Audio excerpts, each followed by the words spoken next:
Sino kinabang? Kayo, ang anak ninyo, ang bayan natin, ang nakinabang. Sino nalagay sa alanganin? Ako, pamilya ko, yung buhay nila, gagantay ang mga yawa na yan.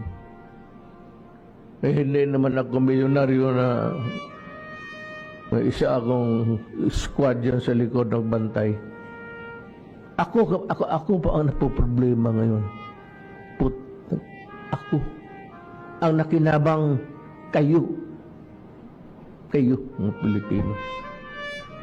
Mamatay man ako bukas o ngayong gabi, hindi na ako babangon. Tandaan ninyo kayo mga Pilipino. Minahal ko kayo at pinagsisilbihan ko kayo ng gusto noong unang panahon. Salamat.